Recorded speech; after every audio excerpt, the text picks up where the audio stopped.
Come get some.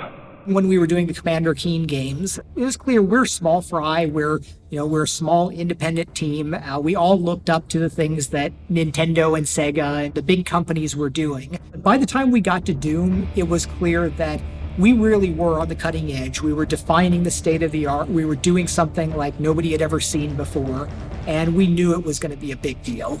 So Doom was kind of going to become darker than Wolfenstein. Evil Dead was such a huge influence because our company was all sarcasm and dark humor.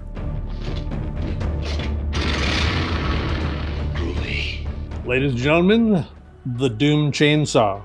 This is the actual chainsaw that we digitized for the game. I felt that I should keep the grunge on it that it had back in the day. So it just got that, nasty look to it, and here it is. Evil Dead, obviously, we gotta have a chainsaw. That would be hilarious to saw through demons. Who doesn't want to do that? The essence of a great FPS for Doom, it's scary, dark, and fast. It's supposed to be ominous and scary, show you that something really mean is in this level that you should be very afraid of. Of course, when you walk into the back area of E2M8 and there's those big pillars and stuff, and then suddenly you hear the cyber demon roar, and then you know you're in for it. Microsoft had done a study that showed that more computers at the time had Doom installed on them than the latest version of Windows. My parents were kind of caught up in the revival of Satanic Panic in the early 90s, so they were scared of Doom, they were scared of Magic the Gathering and Dungeons and Dragons and all this stuff that the evangelical shows told them to be scared of, so I didn't get to play Doom unless I went to a friend's house.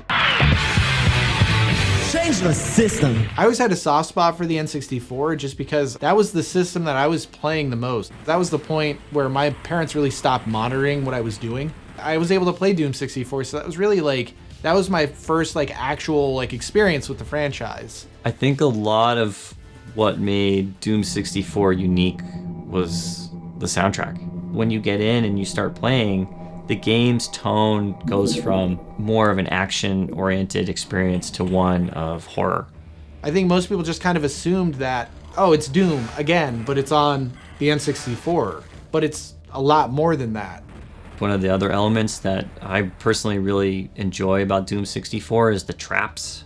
There's a lot more traps. You get crushed and impaled and smashed many more times than in any other Doom game. And I think that just helps differentiate Doom 64 from the others. It was kind of an outlier because I don't think a lot of people realized that it was a unique game. The remaster, the re-release, it was a chance for people to realize that. Working on Doom 64 was an opportunity that we had been dreaming of. We're all huge fans of id and have been since the early days. And to be trusted with one of their properties was a massive amount of responsibility. The biggest thing for me was that Nightdive was adding content. They were adding an actual chunk of new levels, and it felt like anytime something like that happens, we need to get it on a physical cartridge. Those levels need to be on a disc or on a cartridge somewhere so that people can play them again in 20 or 30 years if the digital version of Doom 64 ever disappears. It went from, oh, it's Doom 64, nobody remembers that, to, wow, I think this might be my favorite Doom game.